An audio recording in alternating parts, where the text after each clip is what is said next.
We call to order the meeting of the Conservation Commission at Land Wetlands Agency, Tuesday, January 12th, 6:00 p.m. Should we have roll call? John Mailing, Here. Steve Clockey, Here. John Levin, Here. and Cheryl Brown. Here. Thank you.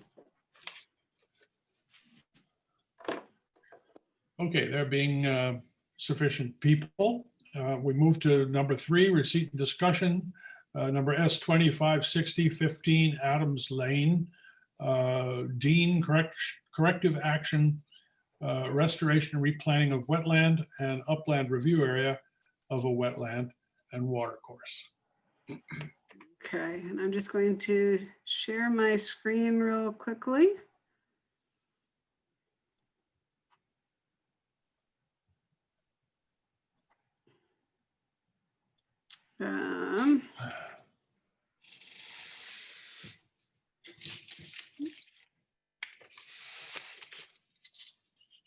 Okay, so this is Adams Lane again, which is off of North Sear Hill Road. This is a property on the northern part of Adams Lane, further to the west near the end. You can see there's a watercourse and wetland system that is tributary to the Silvermine River here. The applicant, it is a corrective action application. They received a notice of violation from our office a little while ago for the clearing of some trees within the upland review area and just barely within the wetland on the property. Here's a quick aerial photograph of the site. The Adams Lane is on the right side of your screen. The front of the lot has historically been developed with lawn, on-site septic system, house, driveway, etc. And then in the rear, back here, has been wooded, and it's the area in red that was cleared. The dashed blue line is the upland review area for the watercourse, and the watercourse and wetland area are really limited to this little corner of the property. But the activities, the regulated activities were within the upland review area, so they do need to get a wetland permit. And then I'll just quickly go through some photographs. And then I believe the applicants here will let them speak. So again, this is the wetland watercourse that is mostly off-site. This is the subject property, and this is the woodland area that was cleared. Better pictures of the trees. And then this is a photograph looking down. Adams Lane would be to the back of the photographer, and the wetlands is about where the cursor is. And the dots indicate some of the trees that were removed. These were all taken in early October. This is another view of the same thing. The wetland is in the back left corner, looking down the slope to the area that was cleared. More the same. And then here's, this is one looking from the wetland up towards where the house in the developed area of the property is. So there's those. Is Mr. Adams here? And I know that, yes, so we have the applicant's Jim Dean and his landscape architect, Tracy Shalfo. Yes. So either of you would like to describe your proposed restoration plan. I can also show that if you like on the screen. Yes, please. Okay, hold on one second.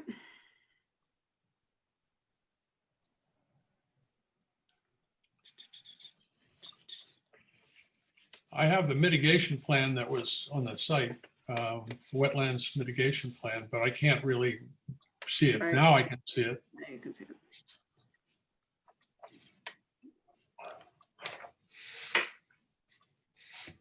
Oops. Oh, does that work for you, Tracy? Yes, that's great, Alexis. Thank you.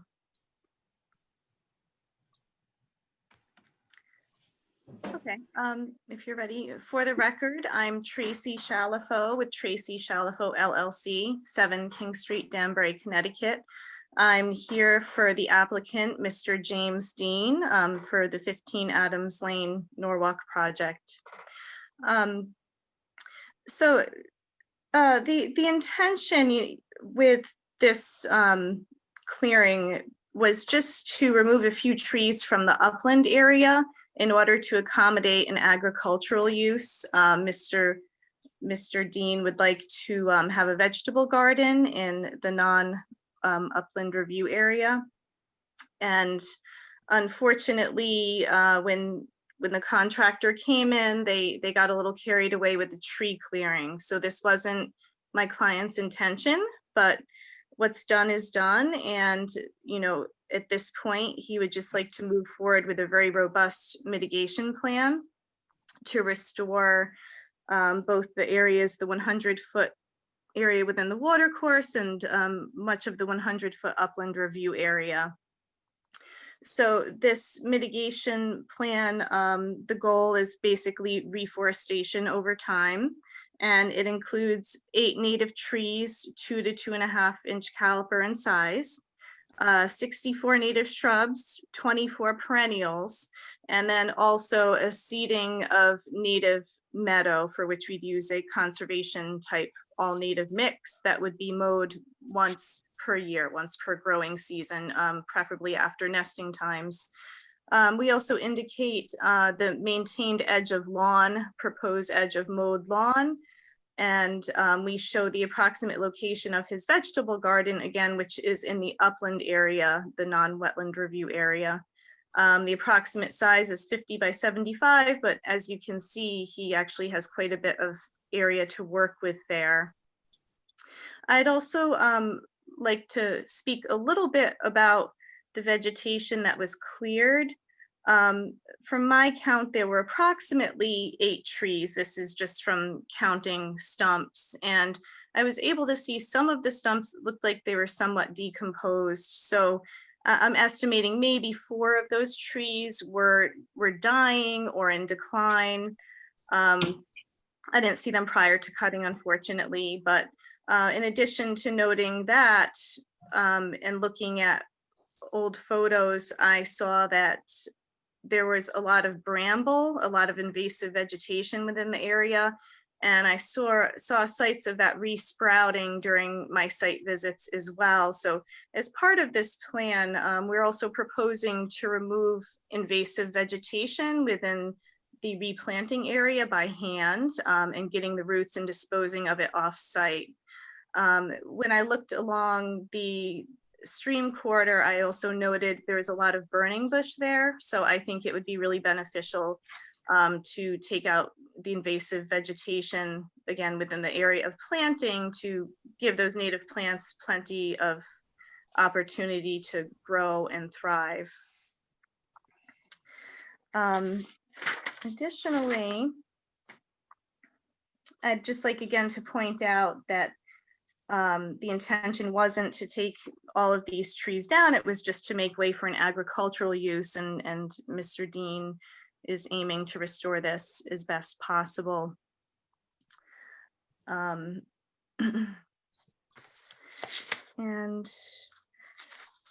the diversity of the plants that we're proposing is really going to provide a lot of habitat and food and shelter for the fauna and avian species in the area. From a lot of restorations that I've done, I've seen the animals actually come onto the site even when the plants are delivered. So this is going to be really beneficial to increase that biodiversity and attract birds and insects and mammals to the area. About 0.2 or 1/5 of an acre of the buffer is to be restored through plantings and or meadow. and no additional trees are to be removed. The only vegetation to be removed would be invasive veg within the work area.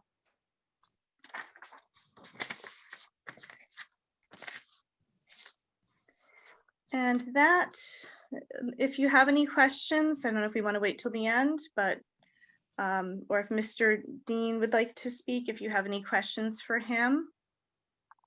That's my presentation. Commissioners? I have a couple questions. The garden area that's in the dappled rectangle, is that correct? Correct. Okay. Is that on level ground? It's on a gentle slope, and we actually oriented it so it has pretty nice drainage. Well, it's the drainage I was curious about. Will there be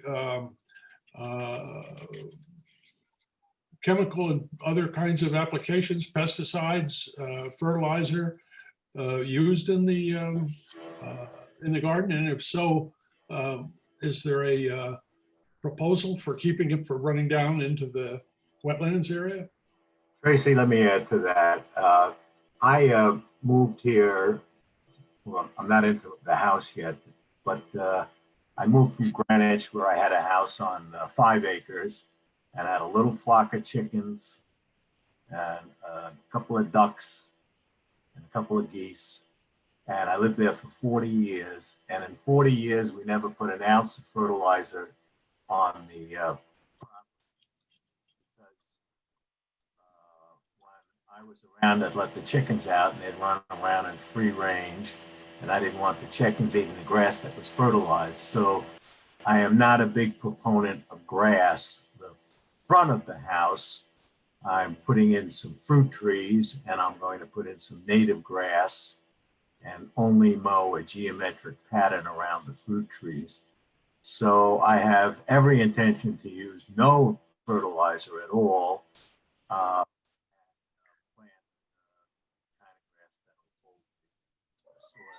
We're losing your audio, Mr. Dean. Okay, well, so the specific answer to your question is there will be no chemical fertilizers used on the property. Okay. What about irrigation? How are you going to do that? It'll be hand irrigated. I am not going to put in a irrigation system. Had one at, well, for about 20 years of the 40 years I lived in Greenwich, and I hated every year of it. It caused more aggravation and work than I can imagine. So we're going to hand irrigate and rely on Mother Nature. Okay, thank you. I have questions for Mr. Dean. Yes. You mentioned that there will be no chemical fertilizers. What about herbicides, chemical pesticides, or chemical fungicides? I've not used them in the past, so I don't know, but I have a 4-year-old Belgian Shepherd, and you know, I don't want to expose him to any. So I've never used them. I don't see any reason why I'd have to use them. Alexa will, you know, sort of guide me in the development of my garden. I certainly want to use anything in the garden for the vegetables I'm raising. Possibility I might even think about having a small flock of chickens, 6 chickens, get some fresh eggs there if that's possible. But no, I don't see using that at all. I have no experience with it, and I never found a real need for it. Okay. What was the contractor that removed the trees originally, and what was the date of their removal? The contract, the tree people came out of Greenwich, was hired by the contractor, and you know, I was away for 3 days, and they took all of it. There was an enormous amount of bramble, so I never saw the back of the property when I purchased it because we couldn't get to it. You couldn't see the house on the street behind me; it was so dense. But the tree people called Byrne, BYRNE Brothers, came in and they sure made fast work of this, of the bramble. They cleared it out and, you know, just opened it all up. So, you know, had I been there, and needless to say, as the property owner, it's my responsibility. I would not have, for a couple of reasons, I would not have had them clear it all the way to the back property because I had no intention end of last year or into the early part of this year, since I'm not even in the house, of clearing it, because it just opens it up to more work. And it's really getting it, you know, just for a reference, this is a 1,200 square foot house. It's just, my wife died unfortunately last year after fighting cancer for 3 years, and I sold the house.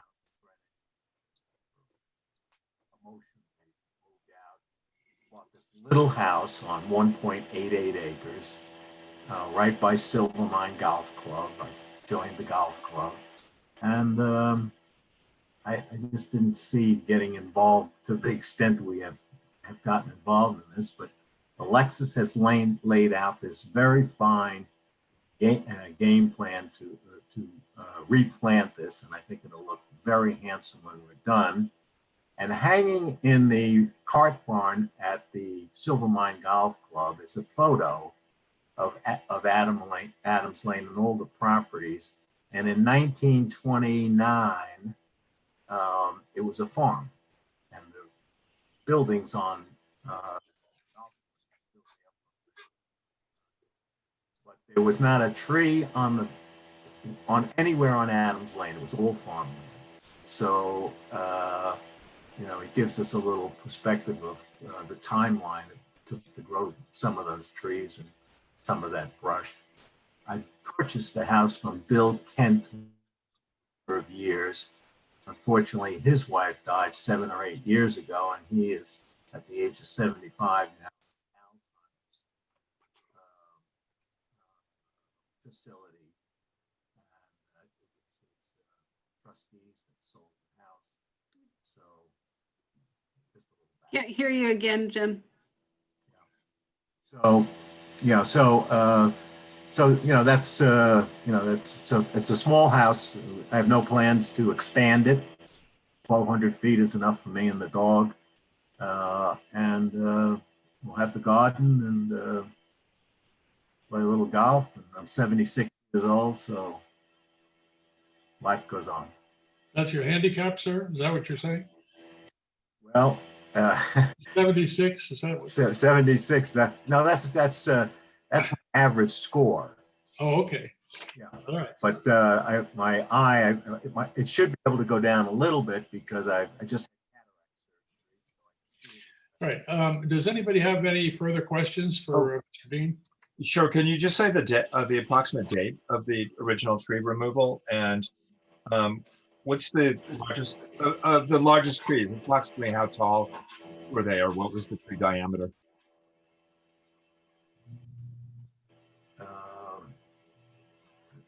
The approximate date of the removal was,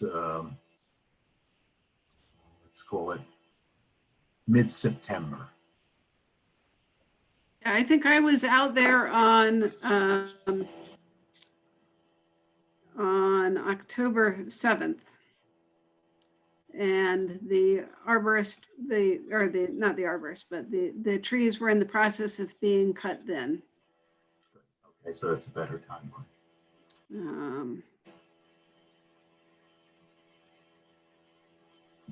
So, and I did count more than 8 trees. I don't know what diameter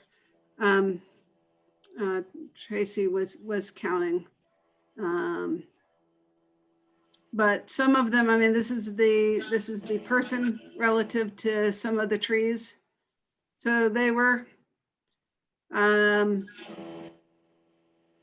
relatively large, you know, some in the 20 dBH. I have other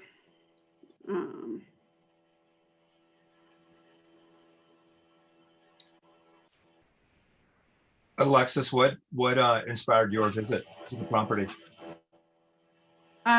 We received a call from a concerned neighbor.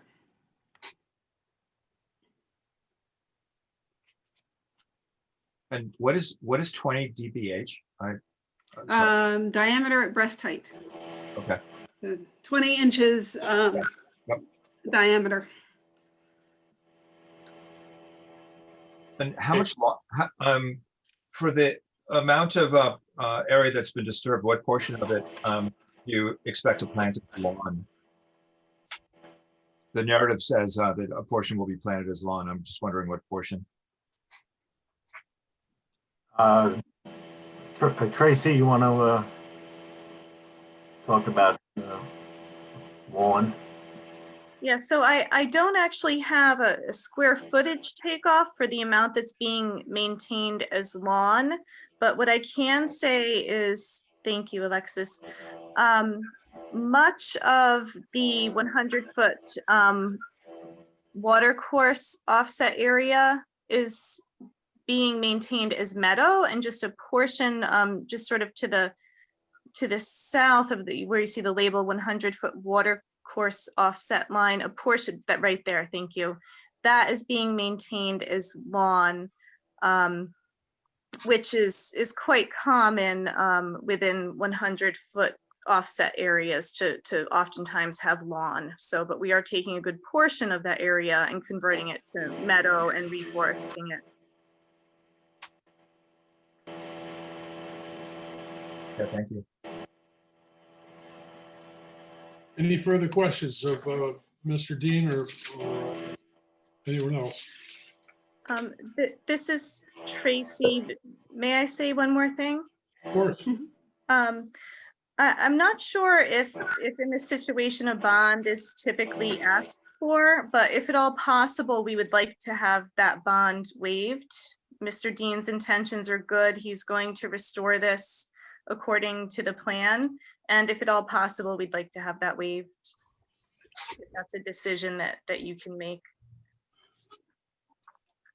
Well, I think that if you are going to request a waiver, that that'll have to be done in writing, and we'll look at it at our next meeting.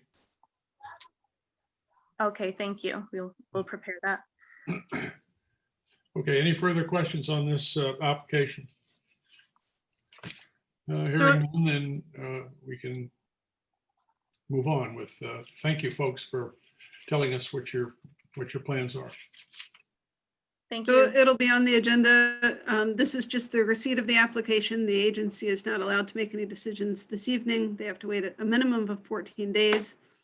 And commissioners, if you want to go out and have a look at the property between now and your next meeting in 2 weeks, as always, I encourage you to do so. You can go to the back and have a look, and then we'll reconvene in 2 weeks for a potential decision. Thank you. All right. Thank you. Okay, we'll move along to section 3B, 10 Range Road, number S2561, the state of Dorothy Newman, 2-lot subdivision of land containing a wetland and watercourse. Okay, so this is a 2-lot subdivision. Just see if I can find a map. That way too many things open.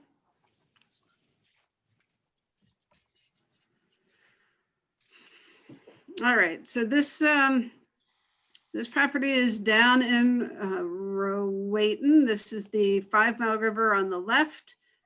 The pond at Rowayton Woods comes down to a watercourse that becomes Farm Creek.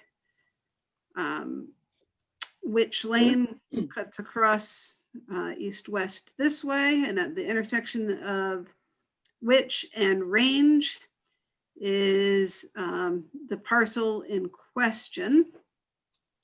And they are seeking a 2-lot subdivision.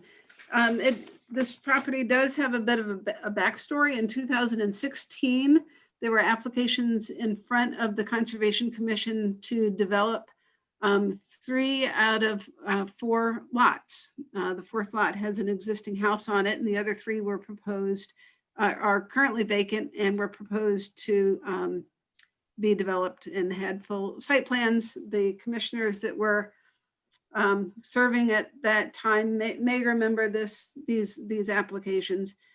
At that time, it had been there was the understanding that the 2 existing lots were eligible for what's called a free cut, where a property owner of an oversized lot that's existed prior to the adoption of the local subdivision regulations is allowed to do a free cut or a free split without going through a subdivision approval process. And so on that premise, the 4 applications to develop what would be 4 lots were processed and approved. You had public hearings. The applicant gave you full site plan reviews, or I'm sorry, site plans, drainage reports, environmental reports, etc. The maps for those free cuts were never filed on the land records. And when those maps were ready to be filed very recently, the current staff in planning and zoning determined that one of the lots was eligible for a free cut, but the other lot was not eligible for a free cut. And the applicant can correct me if I'm relaying this history inaccurately, but basically one of them is not eligible for a free cut and must therefore go through the subdivision approval. And even though the Conservation Commission has already previously approved in 2016 development plans for 4 lots, the regulations say that any subdivision application in front of the Planning Commission that contains a wetland or watercourse must go to the Conservation Commission for approval prior to the Planning Commission approving such lots. So that's where we are today. You have the request is the simple subdivision of land, but what the application contains are basically all of the site development plans that were previously approved in 2016. So generally you would look at a subdivision application and make a decision on that. And then if any of the resulting lots contain wetlands and watercourses, you would require that applicant to return to you to do the actual site development plans. So you typically do have 2 stages of applications. First, subdivision plan, and then second, the actual development plan. In this odd case, the timing is a little off, and you're returning to the subdivision after you've already looked at the lots.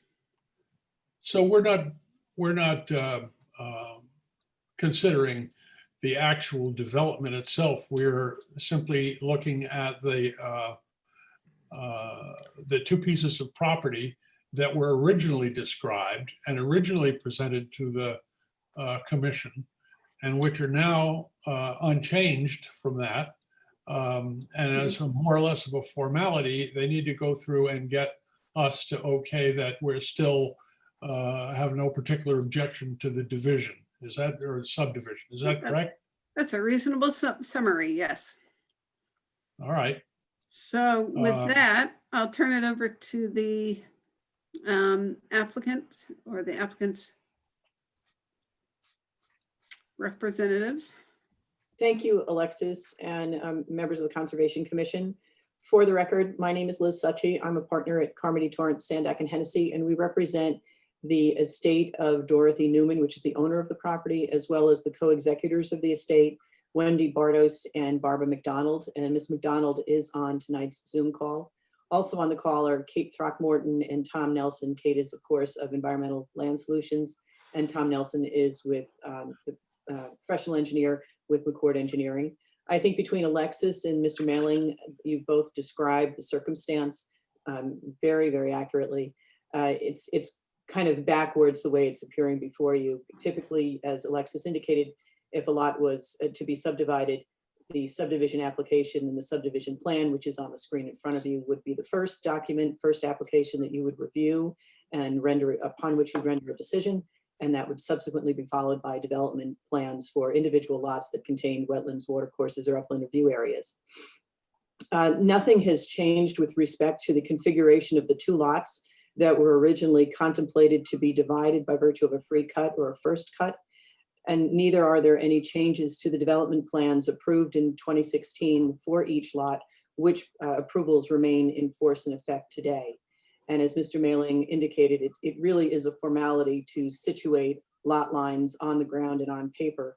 And then we must then return to the Planning Commission for the formal subdivision of the lot and of the land. We're happy to walk through both lots with you, what the overall acreage is. It's 1.28 acres. As you can see on this map, one lot will be 0.3 acres, the other will be 0.75. Both fully conform with zoning requirements of set of lot width, acreage, and the like. And both lots do have either wetlands or watercourses on them. There is a lot A1, which will front on Range Road. That's to the left of the map that's in front of you. There's about 3,400 square feet of wetlands and about 5,000 square feet of upland review area on that lot. And lot A2, which will front on which lane, and it'll be considered a rear lot with frontage on which lane with an access way from which lane to the majority of the lot in the back. That has approximately 12,200 square feet of wetlands and watercourse and about 18,000 square feet of upland review area. The development plans for each lot specified the distance between the activity and the wetlands and the watercourse, both for lot A1 and A2. There were engineering plans and a drainage report that evaluated and planned for the stormwater runoff with the development of both lots. But other than creating these lines on the page, nothing has changed with respect to those reports, plans, or analyses. As part of the subdivision application to the Planning Commission, we must have our application not only reviewed and approved by you, but also it is to be reviewed and evaluated by the Department of Public Works, the Fire Marshal's Office, the Water Pollution Control Authority, and the Water Department. Kate Throckmorton is certainly here to answer any questions you may have about the existing wetlands and watercourse, as is Tom Nelson about the stormwater management plan. But this is probably one of the more straightforward yet in reverse order applications that perhaps you've seen in a while. We're happy to answer any questions you may have. Well, we are going to have the opportunity at assuming that this is approved, we are going to have the opportunity later to look at the specific plans for each and both of these lots. No, Mr. Moling, you won't, because those plans have already been approved. Those applications were approved in 2016 and they remain valid and in force and effect. There won't be another application to you for these lots because you've already seen those in 2016. So whatever is going to be developed on these lots has already been exhibited to whatever commission need to look at them for setbacks and that sort of thing, or are there no plans for development? The plans for development are a single family residence on each lot. Those development plans have been reviewed and approved by your predecessor, Conservation Commission, sitting in 2016. And the development plans meet all the requirements for setbacks, coverage, and the like with respect to the Zoning Commission. The only other agency that will have review of this project is the Planning Commission, and again, just to situate lot lines as appear on the subdivision map that has been presented. Understood. Anyone have any questions? Hearing none. If I may interrupt, we also did submit a written request for either a reduction or waiver of the $1,100 application fee. And the reason for that request is in connection with the two development applications for Lot A1 and A2, there were nearly $3,900 in fees paid back in 2016. So we would hope that you would take that in consideration and either waive the fee for this subdivision or reduce it substantially. So I would hope Right, that you would take and up. that is later on the agenda for discussion. Is that something we need to take up today, Alexis, or? You don't have to. It is on your agenda later on the agenda as a separate item. As you know, we traditionally separate the fee waiver request from the actual consideration of the application. But it is on your agenda under item number 7. Well, I wouldn't object to considering it now. I mean, we have a public hearing at 7, and there's probably just about enough time to deal with this between now and then. Does that make sense from staff's point of view? That would be fine. You just need to make a motion to amend the agenda. Did I move to amend the agenda to move that up? I second that motion. John Okay. Levin. Moved in, Okay. the motion is what specifically? Sorry, I wasn't very articulate. Let's amend the agenda to bring the associated S 20-561 10 Range Road fee waiver / reduction request for this. Okay, fine. So it's been right. moved and seconded to bring that item forward. Do I, may I have the positives? Those in favor? Aye. Aye. Aye. Okay, opposed? None, abstained, none? Okay, we move it forward. In my view, these folks have already paid a fair amount of money to get this thing started, and on it would, I don't think it's the unreasonable to say that that having already collected what we collected for this, to have it done correctly, that it would be reasonable to waive the additional fee. So Well, just, what is our historical approach to this and the limitations for considering this? well, I don't think you've ever had this situation or a request for these particular reasons.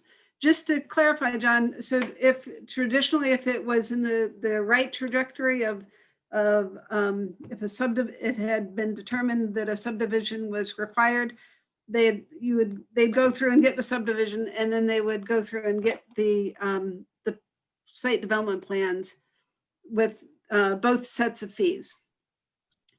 Just to clarify, it's not like it's an extra fee, but I would say that it's an extra because in Ms. Suchi's letter, as she notes, the reason for the reduction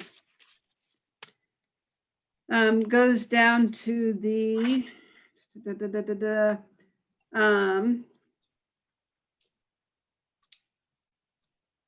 you're so wordy, Liz. What am I looking for?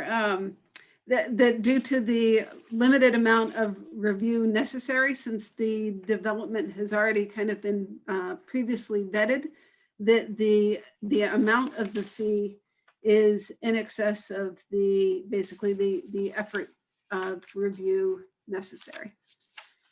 Do you agree with that? Yeah, I would agree with that. I would say that there are some fees associated, some costs rather associated with the processing of any fee. And though I understand that it's not the applicant's fault that this subdivision need was not addressed back in 2016, there are still some required expenses that I would recommend a partial waiver, but not a complete waiver of the fee. For example, for every application that you issue, $90 has to go into for a legal notice, posting the decision. Every decision you make has to be posted in the hour, and that costs $90. And likewise, the city pays $60 for any land use permit it issues, and that's a state that goes to the state of Connecticut. And then there's little ancillary costs, actual costs, I'm not counting staff costs for mailings. So you're looking at like an outright bills that the Conservation Office will have for just processing this of about $170. I'm sorry, what is the full fee that we're requesting? The full fee is $1,100.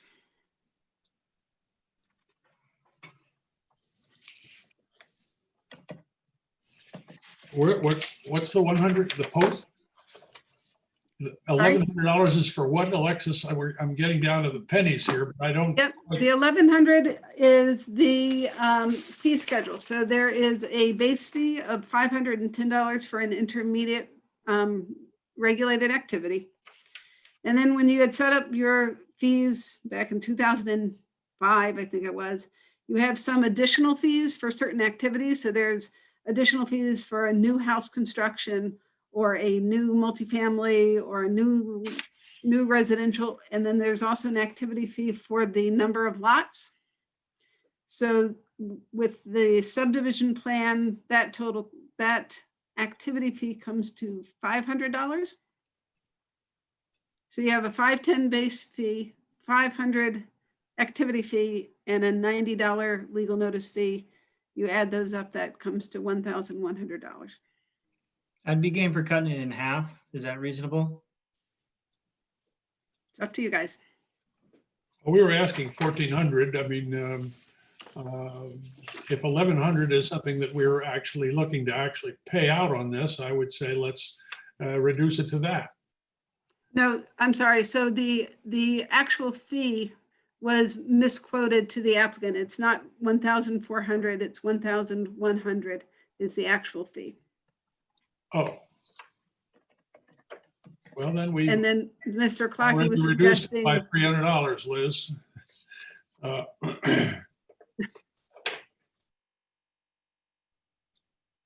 So I guess if you wanted to make a motion to what you had asked about, or I don't know if that, or there was understand. So Stephen suggested splitting it in half.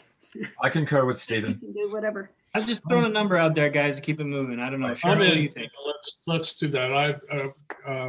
We'll reduce the fee to $550. If I've got my numbers right finally, then I'll make a motion to waive half of the $1,100 fee and make it $550. I will second that motion. All in favor? Aye. Aye. Opposed? Thank you. Okay.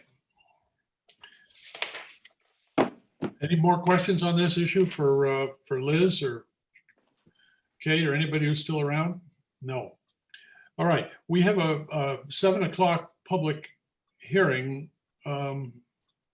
And we would need to move to change the agenda around, would we not, Alexis, to postpone going into item 4?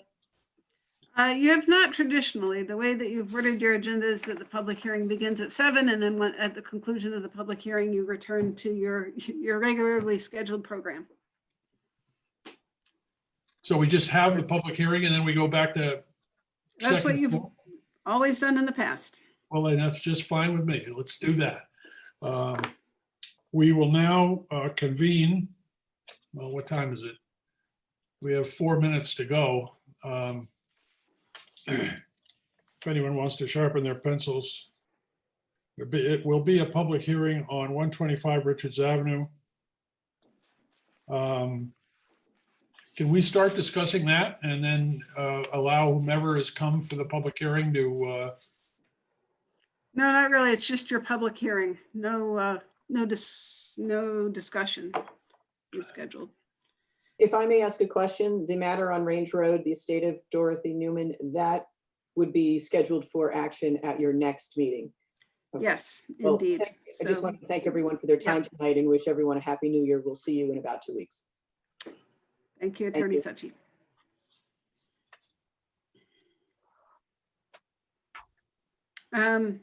So you have 3 minutes in advance of the public hearing. Um,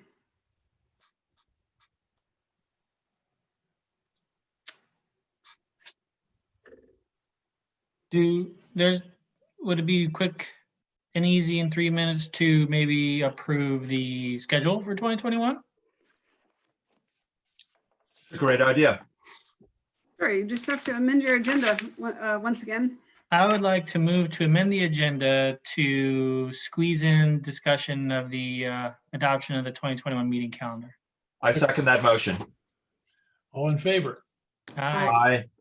Aye. Opposed? Okay, the adoption of the 2021 meeting calendar is approved. Um, But that was just Actually, to move the agenda. So now your vote would be to you accept the annual calendar as it was sent. I move to accept the meeting calendar for 2021. I second that. All in favor? Aye. Aye. Opposed? So let it be done. Motion passes. All right. And it's now So- 7 o'clock by my watch. Okay. Verizon gives us 1 more minute. Just before the public hearing starts, let me just explain to the applicants that are waiting for either receipt or continued discussion on their application. As I mentioned, the public hearings begin at 7. And what the commission has done in the past is kind of interrupt the meeting at 7, hold the public hearing, and then return to the regular agenda. So with that, I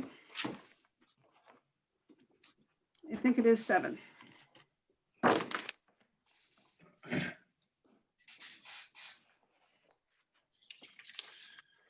Okay. Public hearings in session on number S-20-558, 125 Richards Avenue. Construction of 5 duplex buildings for senior housing with associated parking, site grading, landscaping, utility connections, and drainage systems adjacent to a wetland and watercourse.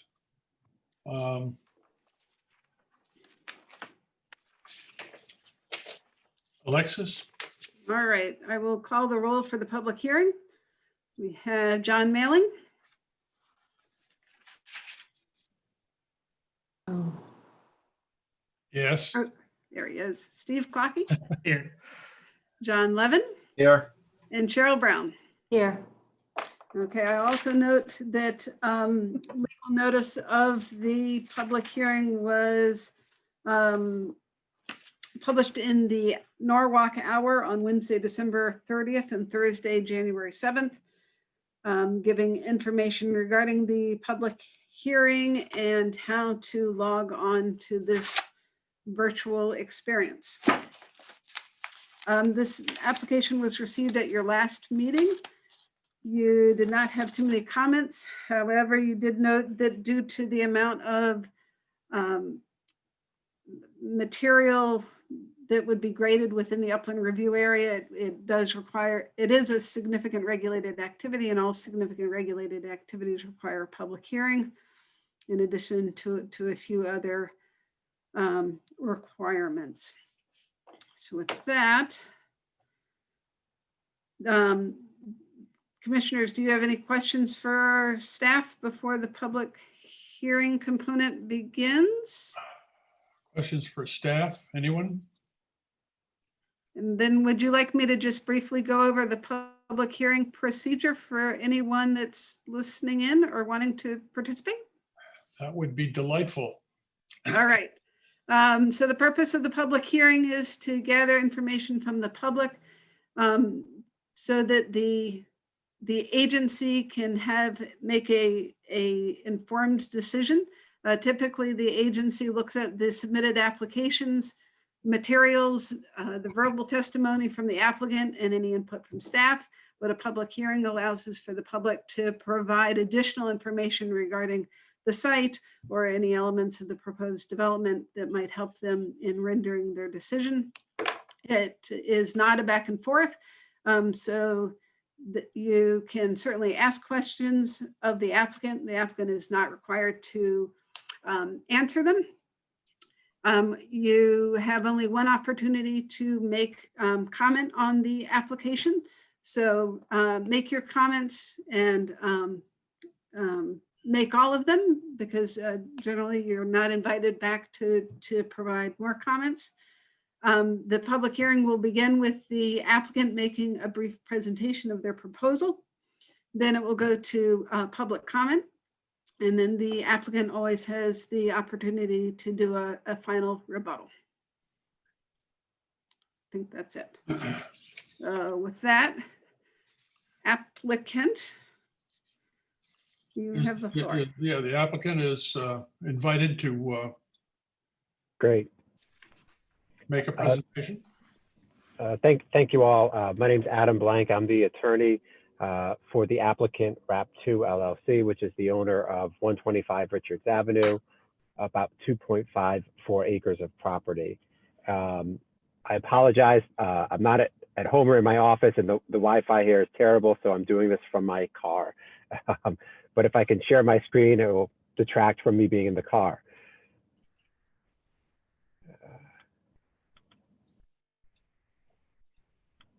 So this is the site here at 125 Richards Avenue, and you can see the 5 Mile River goes through the edge of the property. We've got tonight the Clay Fowler and Jerry Efron, Clay of Spinnaker and Jerry Efron of Grey Rock Homes. They're the developers. They are here and can answer questions as they arise, but are not intending to present, to give you any kind of presentation this evening.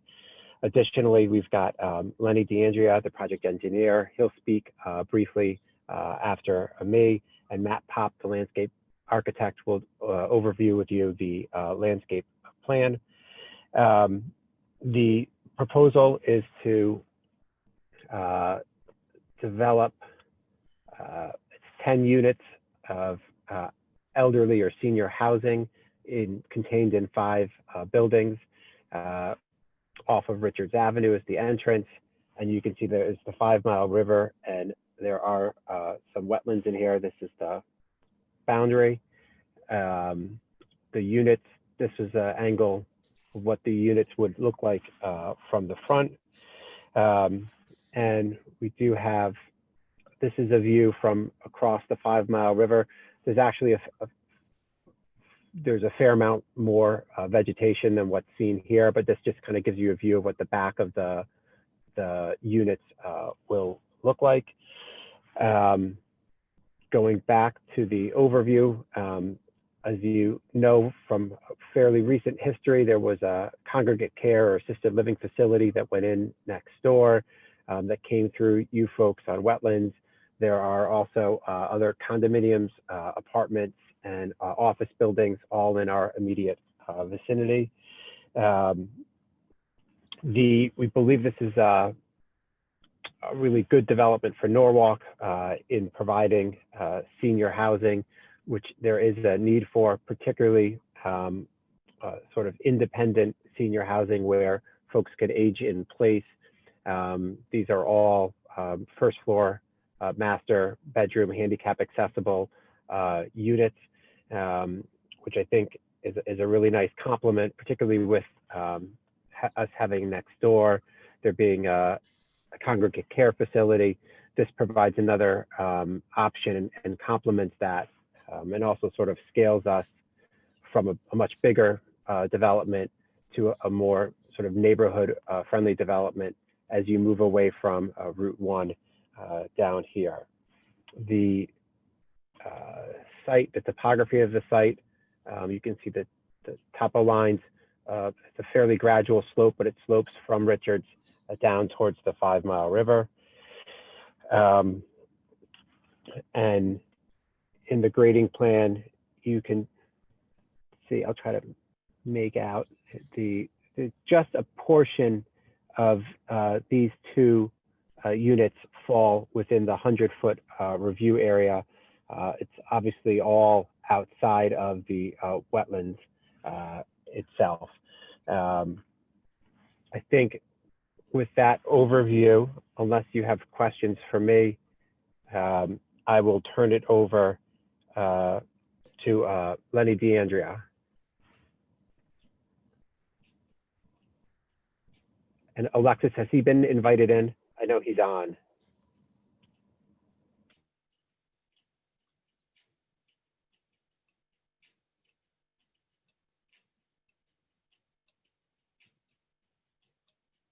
I see him now, but it looks like he's still muted. Letty?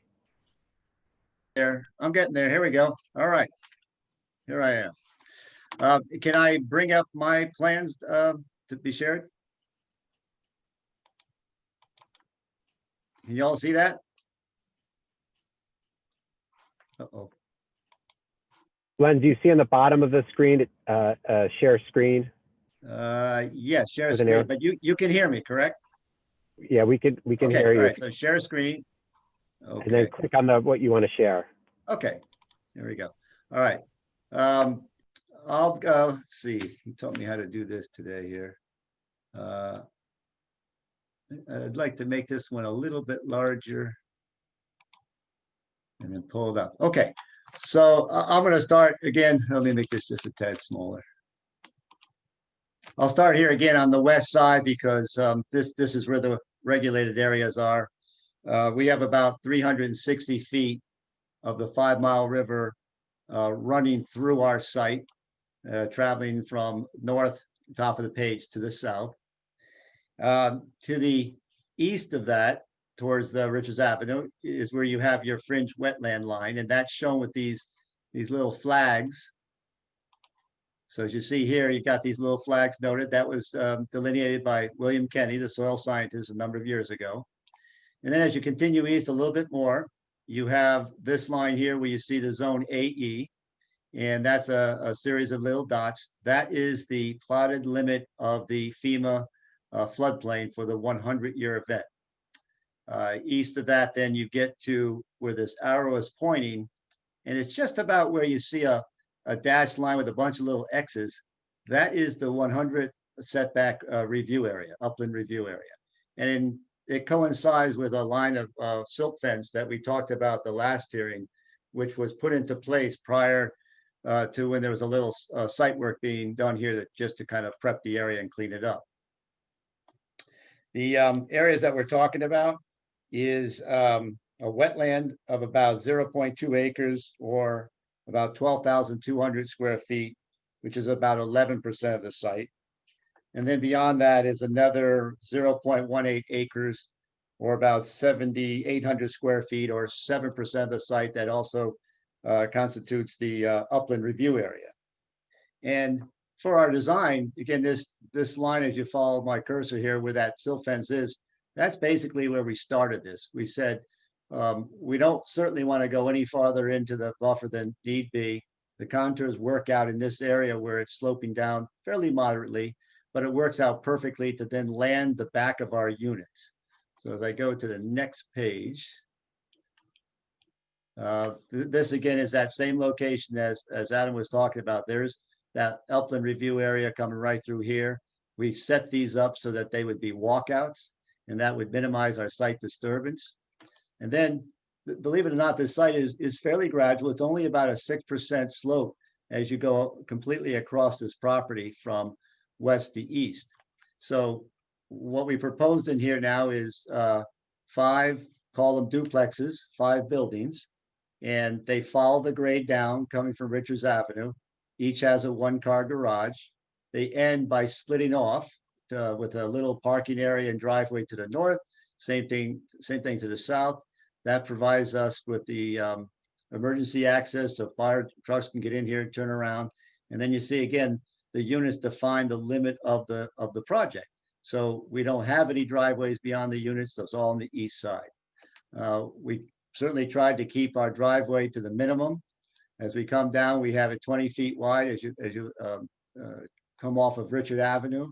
We get down to our first middle area where we're providing some guest parking. And that's where we widen this up a little bit for a couple of reasons, to make sure we have a nice little back out area for the vehicles, but also to accommodate the emergency vehicles.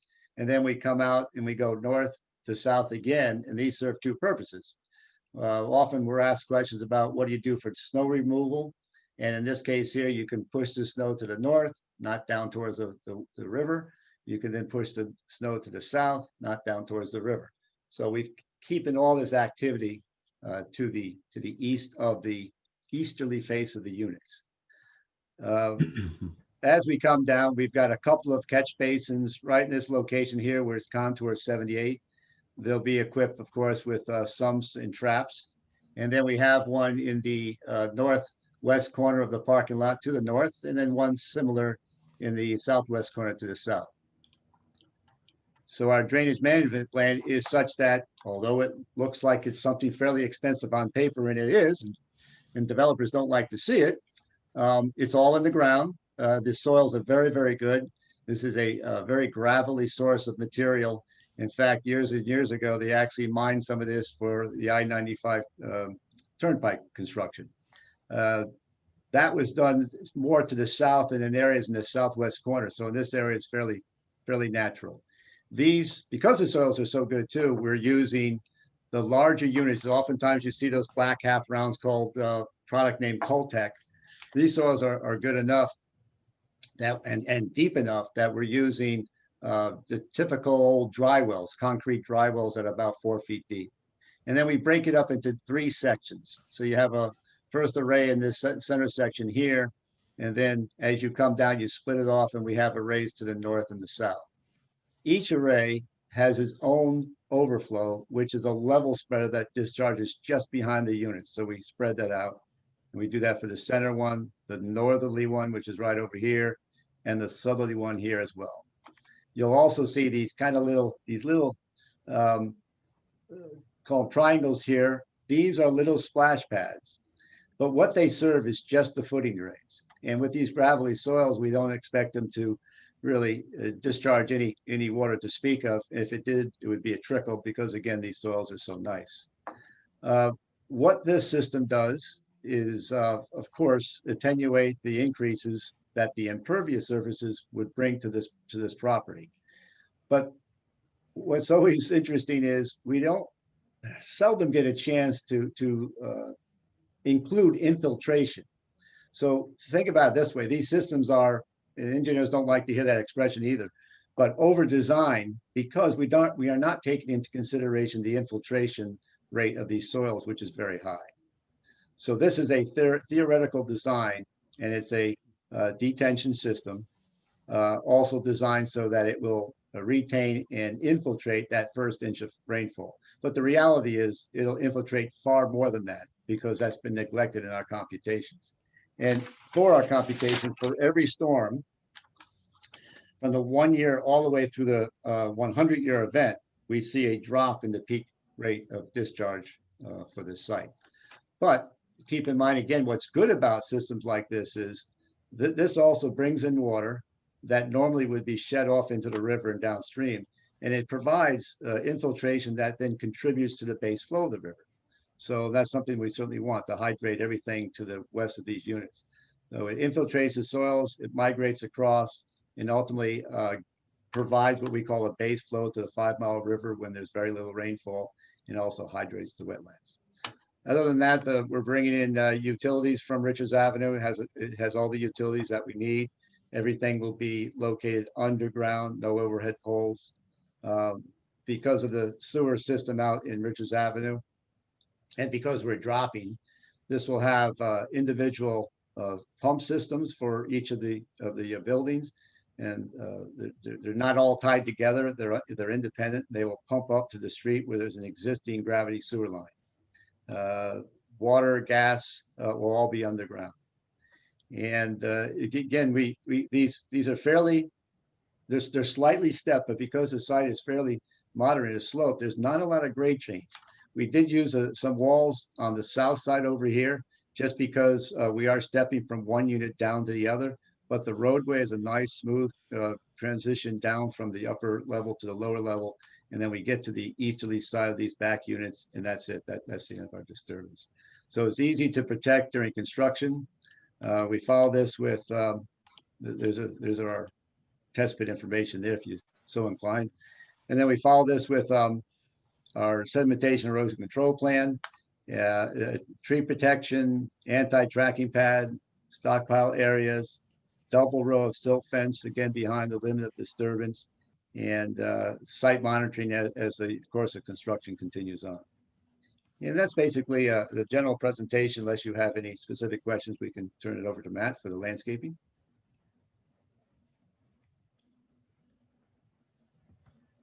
Okay. Good evening, Matthew Prop, landscape architect, professional wetland scientist from Environmental Land Solutions. I prepared the landscaping plan. I'm going to try to, I think Lenny has to stop sharing the screen. Oh, sorry about that. Yeah, sorry. I'm still a rookie. All right. All right, here we go. Done. All right.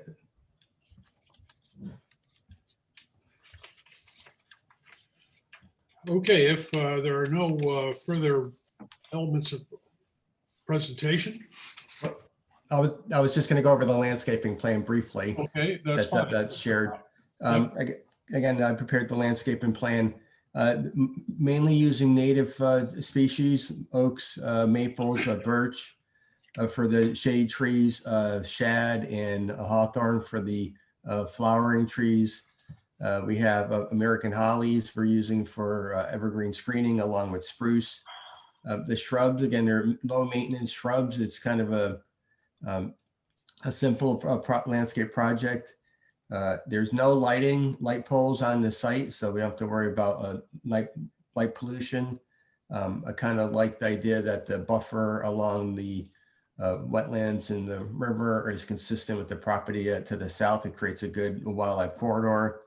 The site will be, irrigated, and as we noted at the last meeting. And one thing what I like about the drainage in particular is that all of the underground galleries, for the most part, are underneath the roads. Quite often they extend into the landscape areas and you can't plant trees.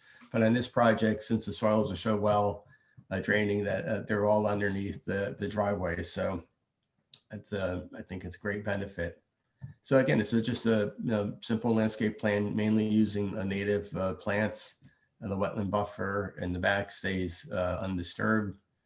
And I think that's it. There's no walkways or anything like that proposed through the wetlands.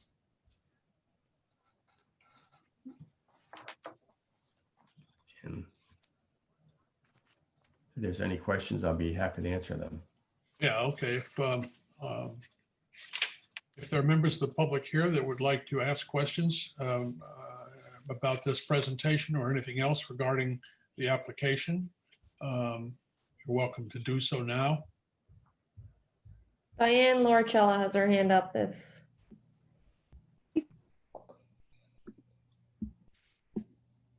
Is anyone, I don't know how one signs up. Yep, we have one raised her hand. Diane Loricella, I just allowed her to speak. Yep. All right. Okay. Diane Loricella is the first one who's on our list. And where is she? I don't see her on the So you won't see her, you'll just hear her. Yes. Good evening, commissioners. My name is Diane Loricella, and I live at 21 Blue Mountain Ridge Road.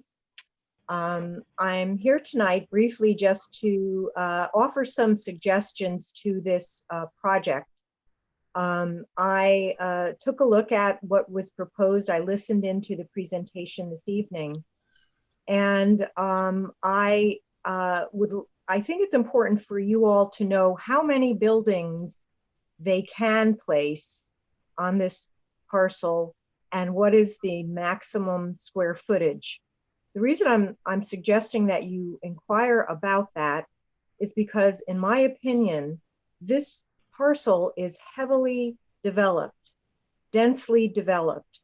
And because I have done work upriver on behalf of neighbors of the 5 Mile River and downstream as well, when I was once a member of the Norwalk Land Trust, and I am not speaking on anyone's behalf but my own tonight, there were, of course, major flooding issues. There were issues with water quality near this section of the 5 Mile River. I also took part in the update of the 5 Mile River watershed plan that I highly recommend the commissioners take a look at through Alexis when you have the time. This particular project does not comply with nor embrace what is needed and what is desired in both the 5 Mile River Management Plan that I believe was updated about 5 years ago, and our most recently Plan of Conservation and Development, because it is very heavily developed. So I'm requesting that there be a consideration to remove at least one of the buildings, and it can be selective to maximize the amount of retainment of pervious surfaces. I think that also what was not mentioned by the consultant was, what is the percentage of impervious surface versus the pervious surfaces prior to any buildings being placed on it? I also I'm hoping to have a meeting offline with Mr. Blank, because this will be probably the third large development where he has proposed very nice looking buildings. However, with very little attention paid to green infrastructure as a method to not only reduce the cost to the developers, but also to help retain green infrastructure such as green roofs. And I mean roofs that have literally succulents on them so that they absorb runoff, rain gardens. And because the soils are so great, I believe that that should have been proposed as opposed to all undergrounding with traditional engineering structures. This has become a tradition with development community, and the consulting firms used is not to initially offer this.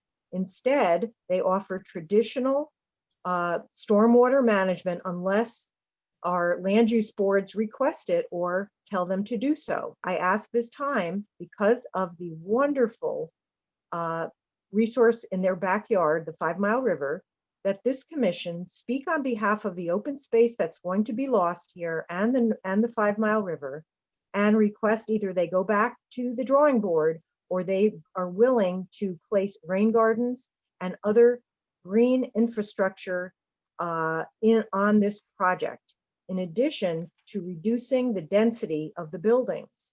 I think it is probably something that you cannot ask, but I would love to know what the affordability is of these fine looking buildings. I thank you for the opportunity to speak.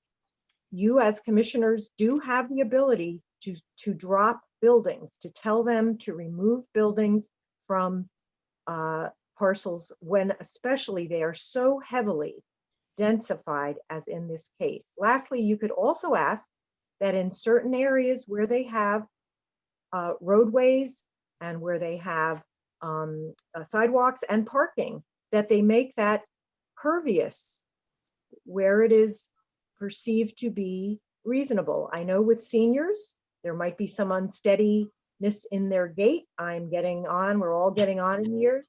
But the thing is, that is another way to offset the heavy duty impervious surfaces that this development is proposing. I thank you for your time. Thank you, Ms. Lauricella. Does anyone else care to speak, or? You could just use the raise your hand feature of the Zoom app if you are one of the attendees and wish to speak. I see some names on the thumbnails that we have before us. We'll just give them a minute, and if you do wish to speak, use the raise your hand feature.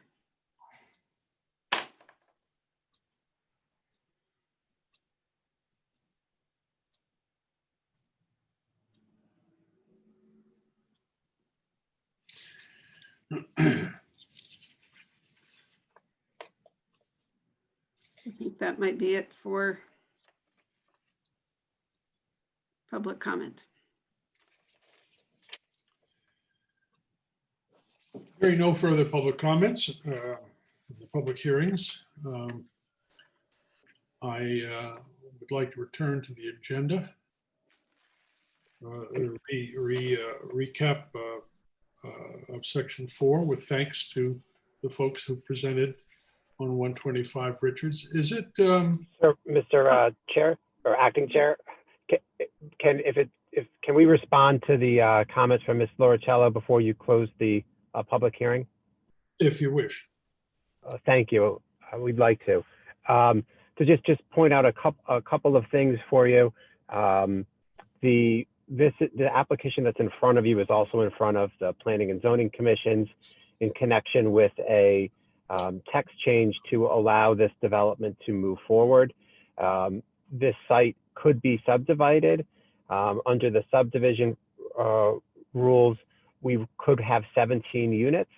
Whether we could actually put 17 units at this site because of the wetlands is very, very unlikely. But density-wise, you could have 17 units here. Additionally, just like the congregate care facility that you see next door, that's in the same zone, a very similar property. That's got 70+ units in it. We initially had looked at doing the same thing on this site.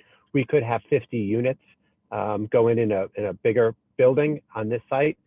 We've elected to go a much less dense route with the 5 buildings, 10 units. As part of our application to planning and zoning, if this is allowed, one of the conditions on the text amendment with the zoning commission is that we have at least 40% of the site as open space or green space. Another condition is that at least 25% of the site be put in a conservation area. It's a little different than a conservation easement, but a conservation area. With respect to green roofs, the zoning commission is requiring us to install solar roofs if that's feasible. And my clients, the developers, have just this week have been meeting with solar experts to determine whether or not it's feasible to put solar on the roof. So we aren't looking at green roofs, but we're not looking at them because the zoning staff has asked us to put in solar roofs. And I think that, as best I can, addresses Ms. Loricello's comments. Len, I don't know if you have anything that you'd like to add. Yeah, just a couple of things, and I'm glad you pointed that out about the corridor again. The corridor because this property wedges out, grows as you go west, that pushes a large amount of land along the river itself. And again, that area is going to be set aside as 36,000 square feet, or about 0.83 of the total 2.53 acre site. The other thing, like Matt pointed out too, is rain gardens do just that. They infiltrate rainwater. They have plants that have uptake for nutrients. Well, we're really doing the same thing in the infiltrators that we're providing, especially with the landscaping plan that's just offset outside of these areas. The other thing too is on this site with the B residence, you could have, as was calculated, about 25.6% building coverage. Our building coverage is 17%. And the other thing is too, the total site impervious, including buildings and driveways, is only 33.9%. And again, it may look like it's a little bit intense or dense, but that's because we have a narrow throat of land coming down from Ridges Avenue, but then it just widens out big time along the river corridor. And I think that's what we're really looking for. That stays natural. We infiltrate, we hydrate, and we're doing everything that we should be doing at this time with these kind of developments. Okay. Any further comments or response to from the applicant? Okay, Alexis, a point of information. I noticed that section 6 of the agenda calls for discussion and of this application. At the risk of postponing the items listed under 4 a little bit longer, it makes sense, it seems to me, if commissioners have questions for the applicants, for us to be able to move to section 6 and allow that to happen. N- I know I have some comments. No, so if you want anything from the applicant, it would need to be while the public hearing is open. So the public hearing has to be open for you to have any back and forth with the applicant. And then once the public hearing is closed, if you, the commissioners, have all the information you need from the applicant, you would close the public hearing. And then I would recommend going back to the agenda to item 4. But then you would have discussion, but that discussion must preclude the applicant once you've closed the hearing.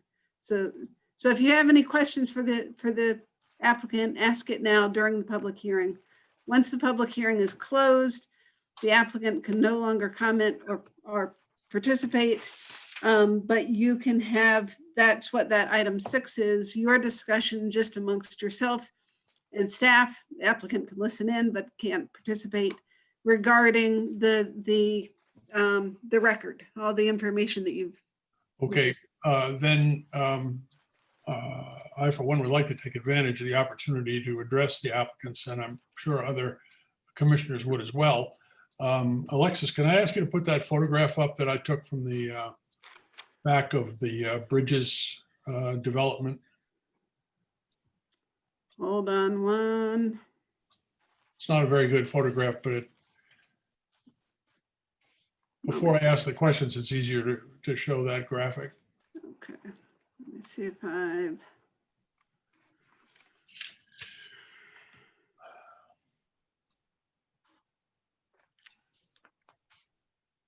not sure if hold on.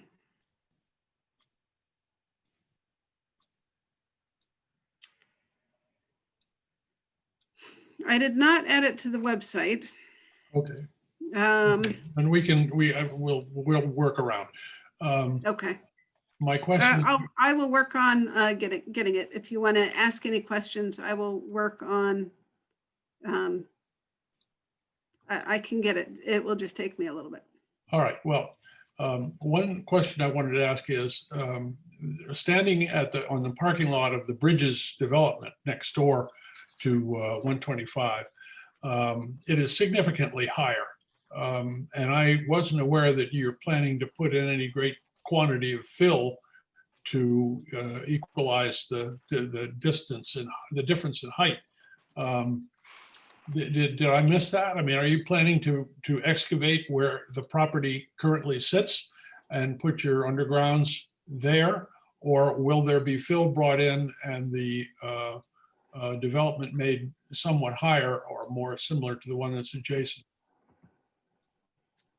Would you like me to answer that now? Sure. Okay. This is almost a cut and fill balance. On our sheet 2 of 6, over to the right, we give you the earthwork volumes, and we do require about 700 cubic yards of fill. And that's because as we come down the roadway, we're following grade, natural grade pretty well. And then when we get to the lower section where we have that mid parking, that's where we'll see some fill of about 5.5 feet or so. And again, that's to bring it up because we want a very a small differential. We don't want 3 or 4 or 5 feet between the existing grade and the front door if we want to minimize the steps. We want to be able to go into the garage and have one step into the house. So that's what required us to bring that middle section up, but it's not on the outside to the north or to the south. As we go to the south, the middle building, units 5 and 6, we actually have a retaining wall that allows us to create like a courtyard behind the unit. So there's the fill coming off of the from the southerly property line where the development is next door. And then we have a wall that's about a couple feet on one end to about 6 feet on the other end to create a rear terrace and lawn area behind those 2 units. Other than that, we're blending in. When you look at the westerly side of those two buildings, you'll see that on the north side and the south side, there's no walls proposed. So as we come down the north side and the south side of those westerly units, it's just following that natural grade. Okay, well, this photograph, which I took badly, obviously shows the decline in the sense that where I was standing and what I'm taking a picture of is significantly lower. But let me just point out that the blue line is more or less where the 5 Mile River sits. And the black line is intended to basically run along the old silk fence that was there when this property was first dealt with. And that area in between would be the area that could or does impact 5 Mile River. There is a mixed match of trees in there. And my question would be, does your plan intend to remove any of those, or is that area going to stay as it is and be just a bit to the west of your project? So we're calling out for 2 trees to be removed, one behind unit 8 and one behind unit 7 of a substantial size. And I'm sorry, one more tree to the north of unit 10. Now, this picture is very helpful. As you move right of that black line, now you're into that dwelling. And so that's what we're talking about, where we have these designed as a walkout. So you're basically walking out right at grade here, minimal disturbance, just a little fine grading. And then you're going up your 10 feet to that first floor. So as you move right in this picture, that's where you're going to have that 5 or 6 feet of fill. But as you get to the northerly property line, you're actually then rolling back down with the natural grade on the north and the south side. So again, no retaining walls, and we're matching grade, existing grade, on both the north property line and the southerly property line, where we transition around the buildings towards the river. So you're planning to take out two trees? 3 trees. I correct myself. Let me just double check here as I look. 1, 2, 3, total of 4. I see one more, an old triple maple. So 4 trees in total. Sizings ranging from 16-inch. And I think the one to the north is 18-inch. One in the middle is a 20-inch maple. Okay, thank you. Other commissioners have questions? I do. A member of the public spoke earlier. It was Ms. Laura Cella, and she indicated that this commission has the authority to request removal of structures from a development plan. Is that I'm asking out of ignorance, my own. Is that accurate or not? So your job as a conservation commissioner is to assess a proposal and determine the negative impacts of the activity on the wetland and watercourse resources. So anything that you, any decision that you make or any modification that you proposed has to be linked to its impact on the wetland and watercourse. Which, I mean, John, if we determine that there's a problem, we don't have to come up with a solution. We only need to point out that this is something that is a serious concern, and then look to the developers to come up with a creative solution that finds the right end. Okay, and the concern that Ms. Loricella principally expressed, or at least what I heard, was simply density. That the by her description, this development plan is very dense. Is very dense relative to, I guess, the POCD and the 5 Mile River Conservation Plan, or something like that. Is that correct? It sounded like that was her main concern. Okay. And is there a way for us to sort of measure that concern or weigh it? I mean, that sounds very subjective, but is there any kind of objective measure that a commission like ours is able to use for that determination? Not exactly. I think that the applicant can probably speak to this, either Mr. D'Andrea or Mr. Pop, regarding any new development has a certain amount of density, and then a good application works towards if there are impacts to density, however that's being defined, whether it's an impervious area or coverage, then there are certain activities that one can also do to mitigate the potential negative impacts of that activity. So it's the applicant's job to describe their proposed development and how the proposed development either does or does not impact the wetland and watercourse, and if it does, what are they doing to mitigate any of the potential impacts that development brings. Did that help at all, or? A little bit. Yeah. If I can just add that I certainly agree that you can consider the impact that the density has on the wetlands and watercourses, but what you can't do is you can't just say that I just don't want the density and therefore I want to limit the number of units. And for as an example, we could be proposing a single family house planted smack dab in the middle of the 5 Mile River. That's a very little density, but that may be a problem for you. You could have 70 units like there are next door that were not a problem because they didn't have a negative impact on the 5 Mile River. So the density's got to be tied to a negative impact on the wetlands or watercourse. One more comment that I always like about these projects is it's a managed community. We don't have individual homeowners doing what they want to do for the maintenance of the yard and maybe the dumping of leaves and debris behind the backyard, which we often see. This is a community that's going to be managed. A company will come in and remove the leaves, maintain the drainage systems, and all that activity in that respect is all east of the westerly 2 units. So it's a far more controlled environment than if this was a standard subdivision with a public roadway discharging, and then the individual homeowners having the responsibility to be good stewards of the river corridor. Mr.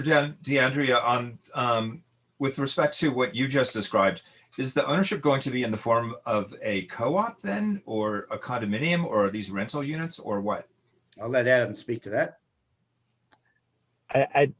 Currently, they are proposed as rental units. Okay.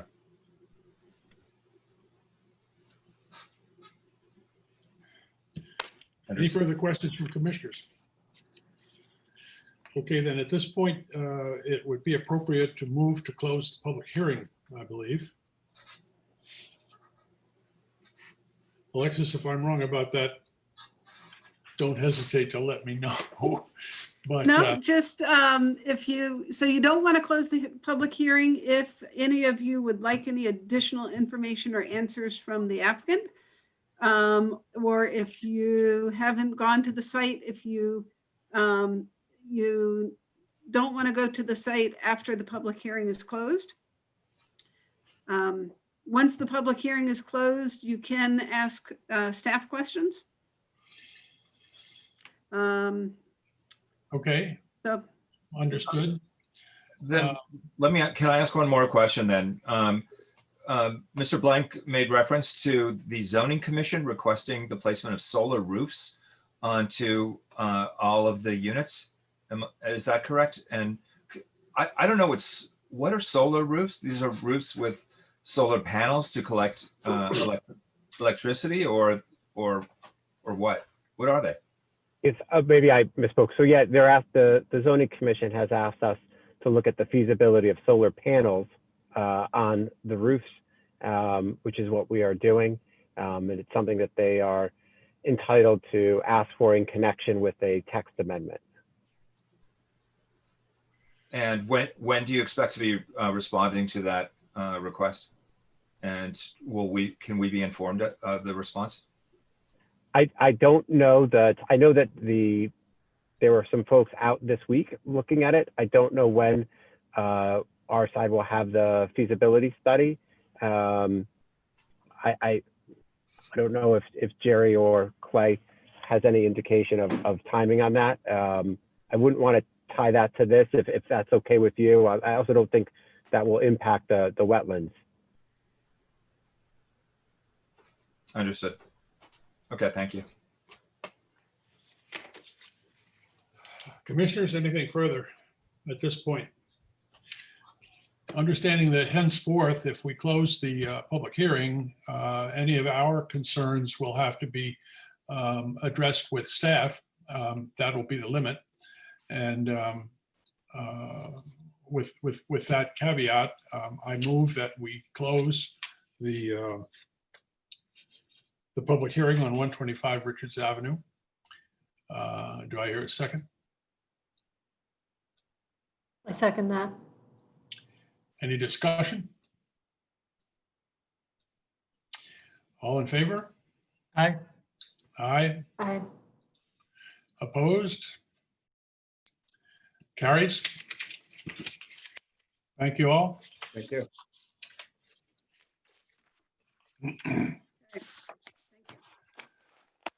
Okay, can we segue now to section 4?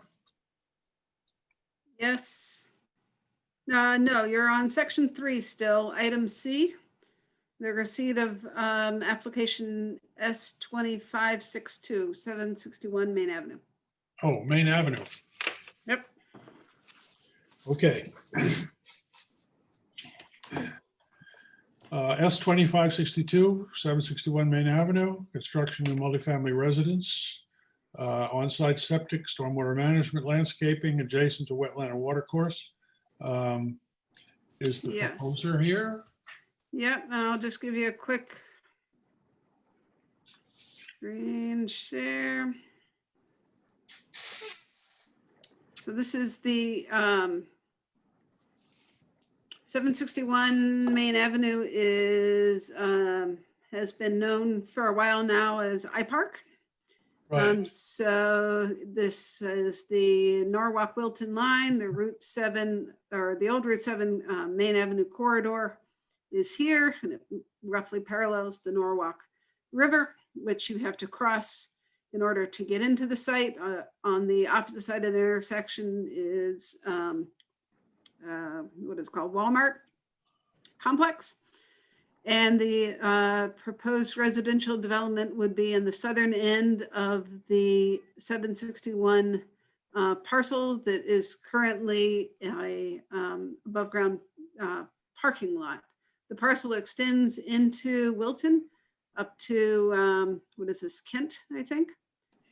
So this whole portion between the railroad tracks and the river is owned by the applicant. And again, the development area is in this location. And I think with that, I will stop sharing unless if the applicant is here, if you wanted to give a brief presentation of the proposal, and if you can share your screen, great, but if you need me to, just let me know. Thank you very much. I'm Lynn Ward for iPark Norwalk. I greatly appreciate you all being here this evening, but also that you submitted to us so promptly a letter with a number of questions and a number of observations.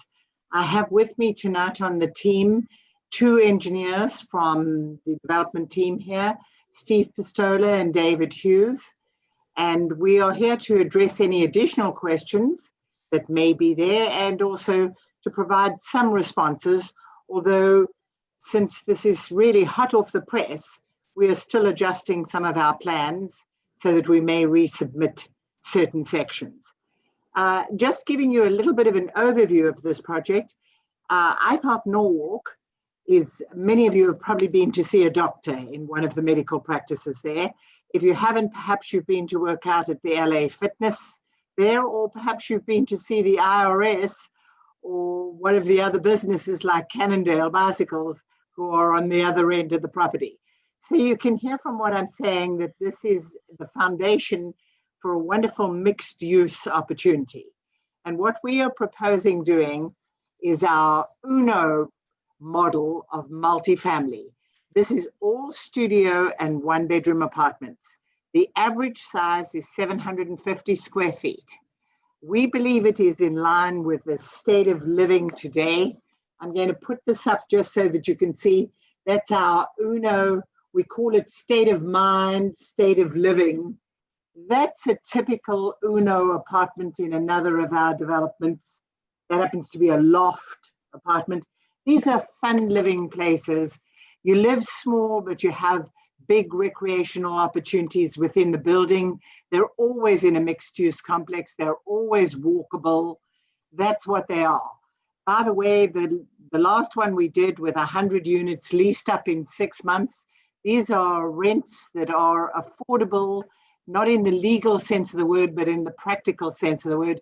Some of these apartments, and many of them are going to be in the $2,000 a month range, $2,000 to $3,000. This is not going to break the bank.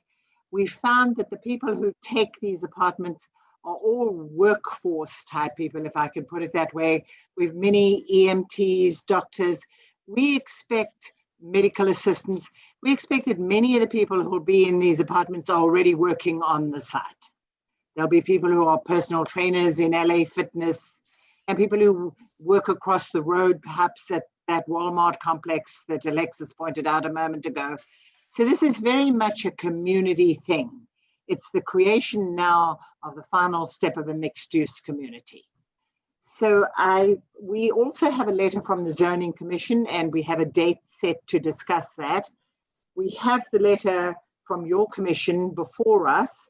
I don't want to take your time and just go through it item by item. And other people are going to take over from me now, Steve Pistola, who's up there, and David Hughes. Are there specific questions, Alexis, that you would like us to focus on? No, not really. I think some of the questions will be resolved once you are, like, for example, for the stormwater, talking to the Public Works engineers group about their specific requirements to make sure that you're meeting the city standards for drainage. A lot of my questions will be taken care of once you talk to them and determine if that's going to be required by them or not. I'm sure you realize that this is just one big concrete parking lot right now. That's how we got it from Perkin-Elmer, and that's kind of how it is. So we are not in any way actually adding to impervious surface. We're going to make things better here. And some of the responses we're going to be offering to the Commission are mitigation measures on the roof deck, making it green and various things like that. We actually believe there's only a minor increase in issues pertaining to stormwater, if any at all. This is an urban location. We are not working with a site here that's greenfield at all. We do have the river running through it, and in that respect, that is the appeal to a lot of the people on the site. We owe you a landscaping plan and a lighting plan, but in particular, the landscaping plan will pick up some of these things regarding biofiltration systems and other things like that. I have visited the site, but not recently, and I can't recall the extent of the parking lot vis-a-vis the water course. I presume that will be outlined in your schematic or plan that you're going to present. We could put up a drawing tonight. We have a plan called SP2, if you would like to just take a look at it. Well, let's take a look at the whole thing when it's ready. I think that's best rather than piecemeal. Sure. Commissioners, anything further? Okay, thank you. Thank you very much indeed. Thank you. Okay, so tonight it is just up for receipt. And then it will be on the agenda again on the 26th. It'll stay on the agenda. They meet twice a month generally until we get to the point where a decision can be made. We will have filled in the direction that you would like. We will have filled in the detail and spoken to the departments to whom you referred us. And hopefully it'll be a very narrowed down discussion. To go through all these items in this letter would be very time consuming tonight. Okay, Good. Thank you. All right.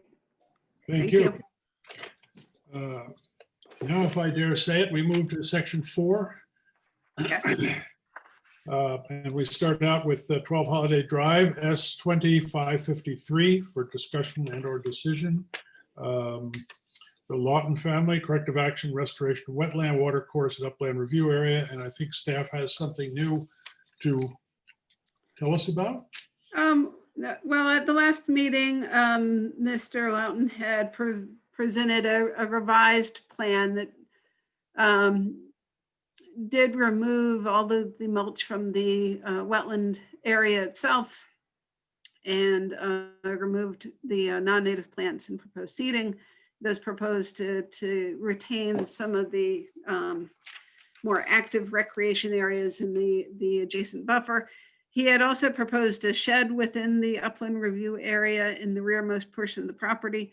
That shed is not zoning compliant, and I've told him that it would be a tough sell to propose it within the formerly wooded upland review area. So he is working on removing that and just looking at his plans one last time, and would like to come before you hopefully a final time at the next meeting.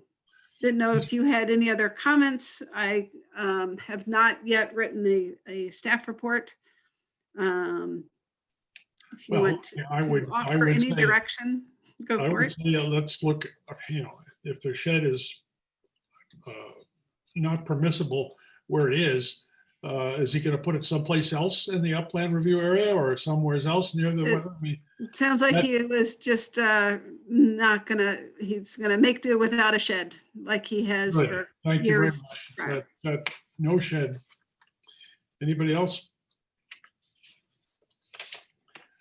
Okay, we'll hear more and we can decide next time around. Is that not so? Okay, so I will draft a memo with a draft resolution. And as always, it's just a draft resolution, so you can take it or leave it. You can call or email me if you would like to see something different in a staff report. Well, okay, yeah, and then we can have a maybe a recommendation from staff as to how to yeah, okay. Okay, sounds good. Next on the list is S2557, 119 Ponus Avenue, Vitiello, in-ground swimming pool with mechanicals adjacent to a wetland and water course. Okay, so this application was here. received previously. And in your packet, there was a Resolution. memo with a draft resolution to approve Right. the conditions based on your last comments. Again, this is a single-family residence. It's at the corner of Ponus and Hunters, sorry. And they're proposing a in-ground pool with associated mechanicals in the existing rear yard of their property. The rear yard area is delineated with a white picket fence. Immediately beyond the white picket fence, there is a wooded wetland. They're not proposing any work within that wooded wetland, but the existing lawn area and proposed pool are within the upland review area. At the last meeting, there was a brief discussion regarding the potential to enhance the remaining buffer that is between the proposed pool and the wetland. But but I think that was kind of dropped once there was a little bit of discussion regarding the location of the existing lawn relative to the wetland and kind of where a buffer would fit in there. So I drafted, again, it's a draft resolution for you to take or leave or change. And Steve, if you're talking, we can't hear you. Sorry. I move to accept the January 5th memorandum for S20-557 as written. I second that motion. Okay, motion's been made and seconded that the memorandum of January 5th from staff regarding the granting of the application of 520-557 be approved. All in favor? We've got all in favor. Any opposed? Looks like 4. What did I do? I left out discussion and something else. Pull me back into the boat.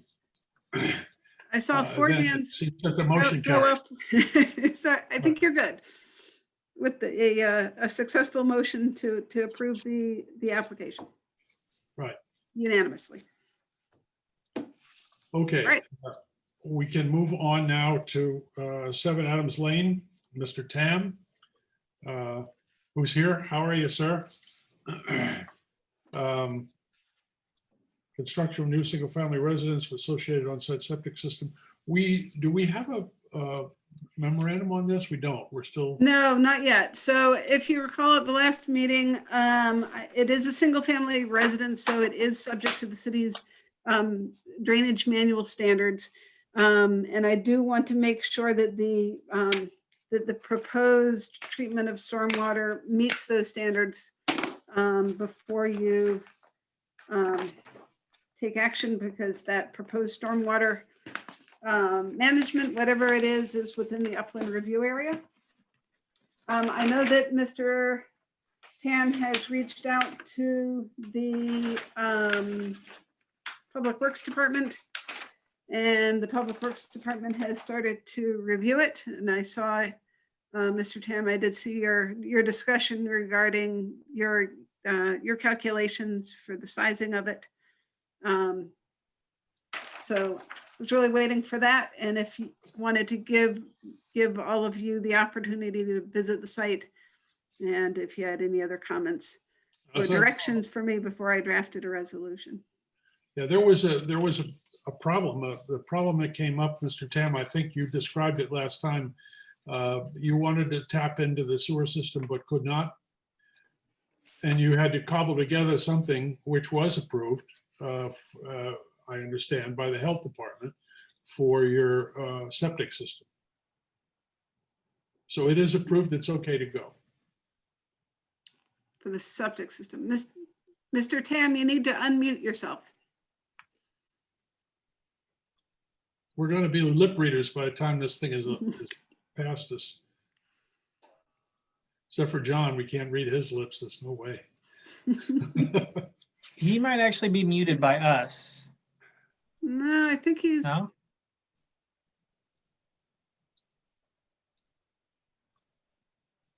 I'm giving him a prompt that should, I think there it goes. Okay. There it goes. Okay.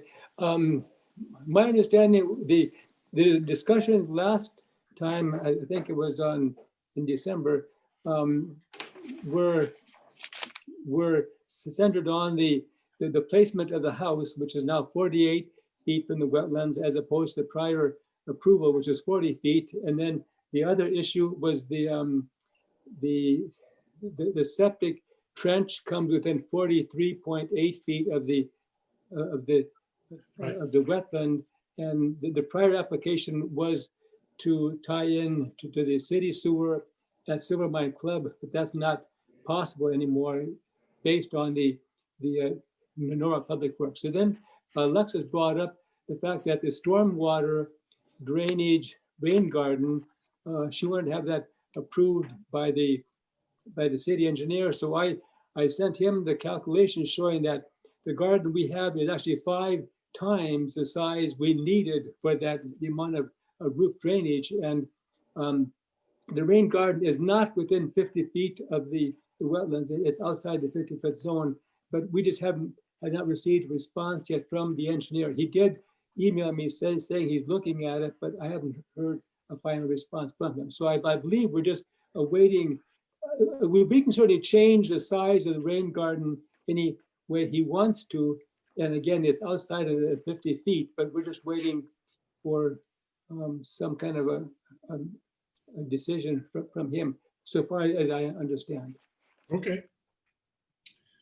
All right, so I think we have enough information so that we can look at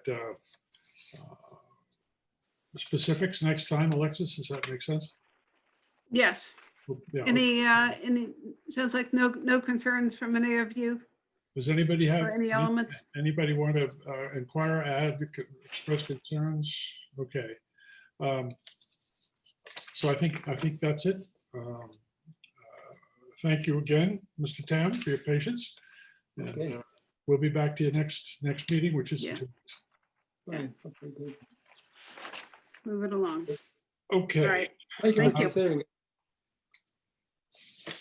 We are now up to Section 8, bond release and reduction. We have S19-543, 45 Devil's Garden Road. Reduction of bond, 500 of 2845 held for corrective action. Removal of fill, restoration of a wetland and adjacent to a wetland and water course. And that has gone reasonably well, Alexis? Yeah, this was a 2019 permit to corrective action. If you recall, this was the large Right. amount of leaves that were deposited within a pond in an adjacent wetland. And there is a bond held of $2,845. Nearly all of that is for the plantings that were installed, and that would be held for 2 full growing seasons. But the remainder of the 500 was held for basically removal of fill. And that has been completed. And so the applicant has asked that portion of the bond be released. Okay, Chair, entertain a motion. I'm wondering what is left to be done? Why is there still bond withheld? I mean, why? So it has been the tradition of the commission for many years, 19, 20 years, to hold, when there's a proposed planting plan, to hold the amount for the plants for 2 full growing seasons, a growing season being May to October of each year, to ensure that the plants are actually alive. There had been some kind of plants plopped in. At one point, there was one property where a planting plan was installed and then the plants were removed like days later. Oh. And that's what really prompted the looking into holding a bond for the performance of the plants. And we determined that generally, especially for shrubs, within 2 years, you know if they're going to make it or not. And so it's that in his case, most of the bond was for plants. And we'll go back next October and make sure that they actually are alive. People tend to not, without a bond, there is not much care of plants. A lot of care of foundation plants and landscaping plants and plants that they want, but not so much of plants adjacent to a wetland. So this kind of prompts people to actually make sure that they live.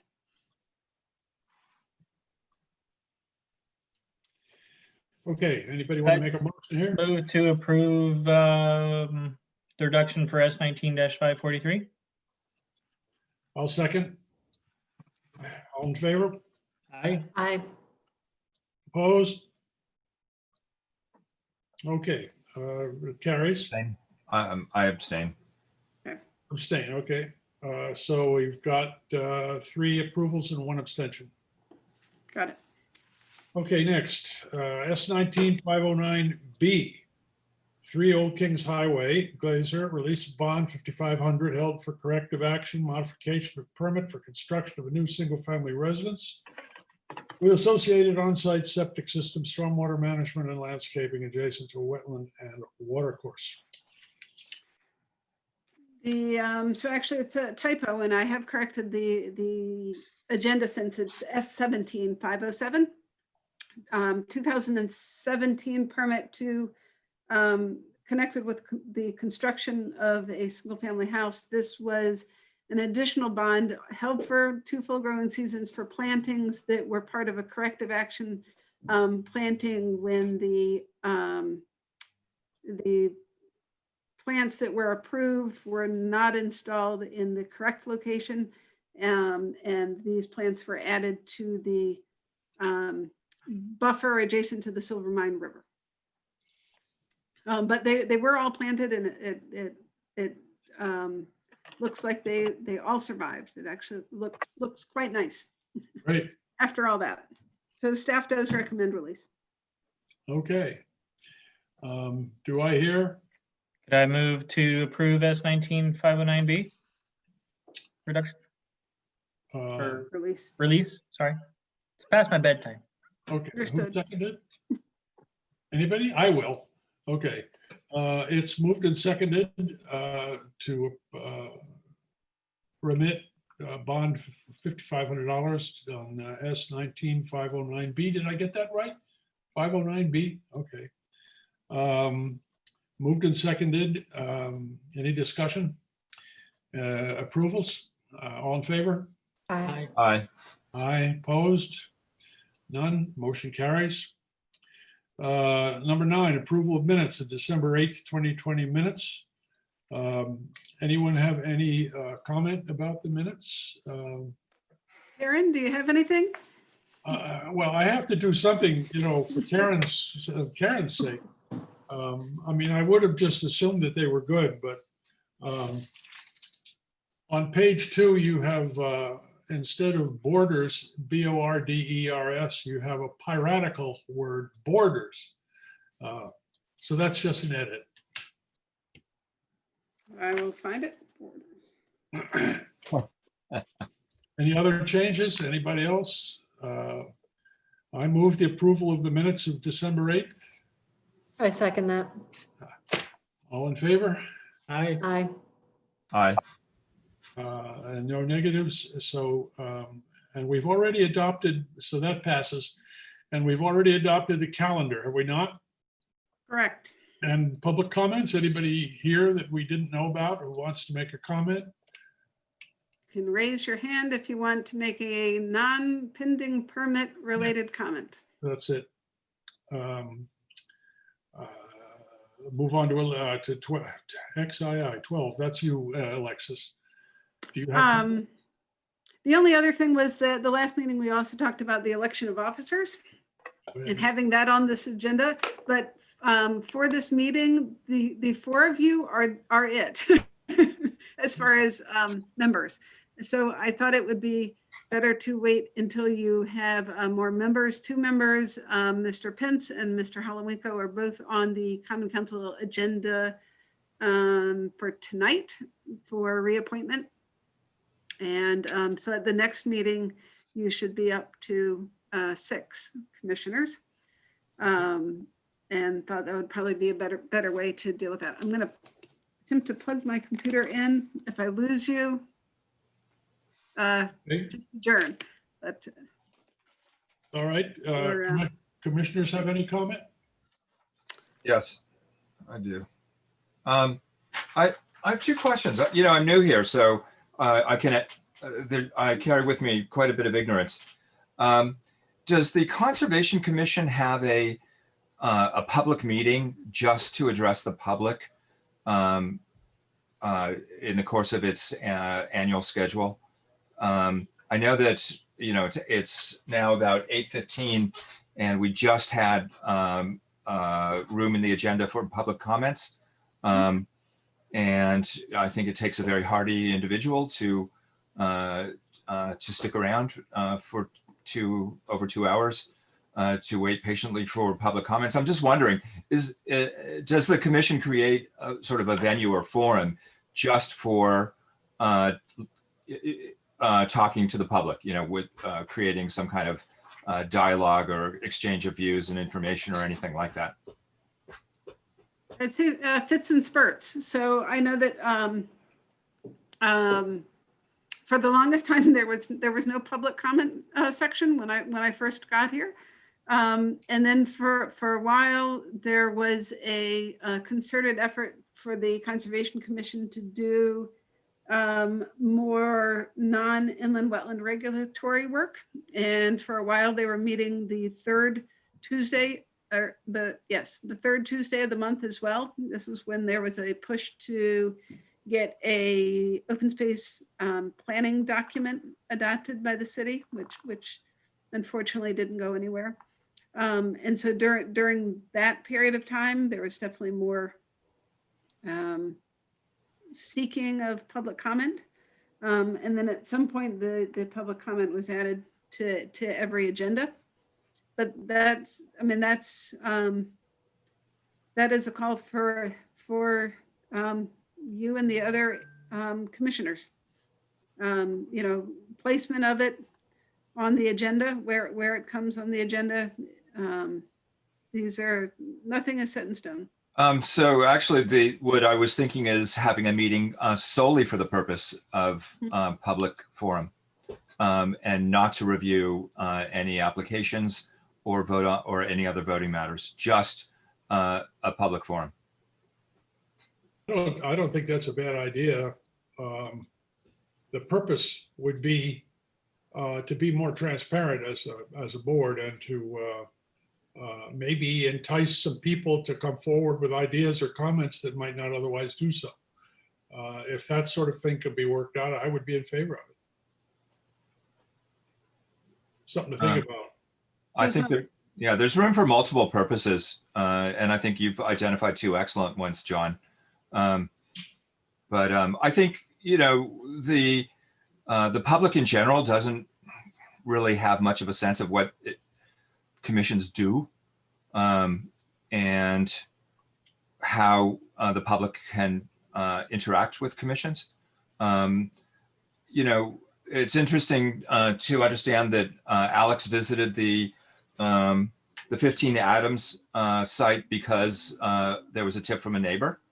And I wonder how many neighbors know that there is a conservation commission.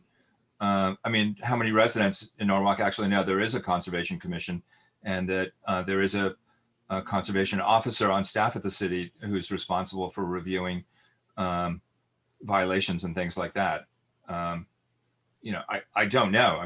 Really, I think another purpose could just simply be public outreach, to provide a forum to better educate the public, and to, interact and allow for some relationships. In other towns, I know that they have the Conservation Commission separated out from the inland wetlands so that they can actually, it sounds like, a number of years ago, there was that concerted effort for the open space planning, but it kind of gives, I think sometimes if there are two commissions, because our time is very tied up. Absolutely. I have, people that I thought would know better who think we get paid. So, there's a lot of either non-information or misinformation. And we do hear from people who have undertaken things in their properties, sometimes new owners, who say that they just never realized. And even though it should be obvious and it's their responsibility, it might be helpful to just remind people every so often that they need to double check before they start cutting trees or building trenches or bridges or whatever. Yeah, and we have done that with, we've had a couple articles in the Hour. Yeah, we did. That's right. Kind of a reminder, don't, if you have a wetland, don't do work without a permit, kind of reminders, but maybe So, Maybe for the next meeting, if you could kind of come up with kind of what you're thinking game plan. okay. And I mean, it sounds great, but then we can kind of flesh out like what would be the most important, where to start. You know what I mean? Yes. And the other thing is that it would require a very sophisticated amount of promotion, because the kinds of people we want to be talking to are not the sorts of people who, understand about hearings and come to meetings and, so some flag waving would probably be good. Anyway, it's a good idea, and I think it'd be fun to think about it. And I have one other comment. Did I hear that the fees have not been raised since 2005 for wetland permits? Is that what you No, they said were raised earlier? Then, well, let's see if my, network connection, hold on one second. They were amended in, so in 2000 and, I think it was 2005. Let me see if I can, 10 minutes. I can't open anything. Okay, I think that if that is the case, I don't know how anybody else feels, but I know that cost of everything I do has gone up in the past 15 years. Right. I don't know if you feel the need to pull in more money for the time that you spend, Alexis, but it might be something that if we have control over it, which I was You not. do. Okay, I wasn't aware of that. Then, maybe it's something we should discuss when we haven't been here for 2.5 hours. Okay. So I'm sorry, but I just wanted to bring that to. Oh, of course, absolutely. So, but I don't want to belabor it tonight. It was amended. So there in 2005, I think it was 2005, the regulations were completely rewritten. So gutted and a complete redo. And that included the fee schedule. But then it has been, I want to say since 2009 or 2010 that your fees have been raised.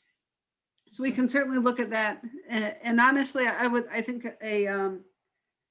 you have a lot more, that you can do, both on the conservation side and some needed text amendments to your regulations. And that would include changes to the fee schedule. So. Well, Was the 2005 rewrite an Alex Knopp initiative? No, that was me. The previous regulations had some wording in it that once I arrived here in November of 2001 and realized over time that there were some sections of the regulations that had no enabling, they were not allowed. They were doing things that had no legal basis and were misinterpretations of the state statute. So, and then there were some of the sections, the order of the document was very kind of convoluted. You kind of had to go back and forth, and it kind of organized things into a more linear fashion. Okay, I have 2 more questions also related to my ignorance. I'm wondering, does the city require commission members to submit a conflict of interest disclosure statement? I know that typically for corporate boards and for many organizations, there is such a requirement, and that those disclosure statements be updated periodically or reviewed and signed annually or something like that. Is there such a requirement for commission members here in Norwalk?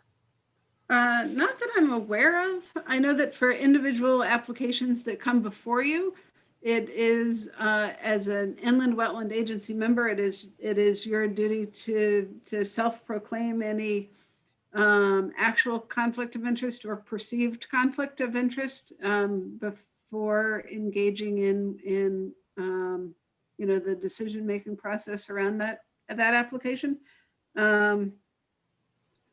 Not that I'm aware of. If you think your involvement in a decision might be misinterpreted or misunderstood, then you recuse yourself. We all have to make those decisions based on what individually we know. Understood. Next question. Okay. And then finally, to make a site visit, obviously you go there, but would I need to bring something with me, like a badge or a special hat or something that shows my purpose is legitimate right before I get shot? We can, I can certainly print you out something that looks kind of legit. What I encourage people, for any of you that do a site visit, always knock on the door and introduce yourself. You want to be able to introduce yourself, but not engage or talk to them too much regarding, their actual application. You don't want to get involved with an ex parte communication situation. But generally, people know that they've applied for a permit, and when they submit their application to me, I explain to them that upon signing the application, they are also signing that they are granting, during the pendency of their application, they are granting the right for the commissioners to come on their property to have a look to figure it out, and also for staff to look for continued compliance. So I do give them the heads up that commissioners may come knocking, but I do recommend that you always announce who you are. Now that's true for permit applicants. What about for violations? For violations, I would not recommend going to them. So I would, for violations, I would recommend, if you wanted to see the individual property, it gets a little tough. I would send you all of the photographs that I've taken on a site. When I go on a site, the property owner has to allow me on the site for a residential property. A resident can refuse entry by both staff and commissioners, especially if they have a violation. So there is no right to enter property for any of us without the property owner's consent. Yeah, so generally for a violation, you wouldn't enter the property until they got to the point where they have come around and have applied for a corrective action permit to rectify it. Okay, thank you. Good question. So John, we'll grant you the option of moving for adjournment after. If nobody has any other questions, I wish to move to adjourn this meeting. I second that motion. All in favor? Aye. Aye. See y'all next time. All right. Night. Have a good night. Have a good night. Thanks, Michelle. Bye.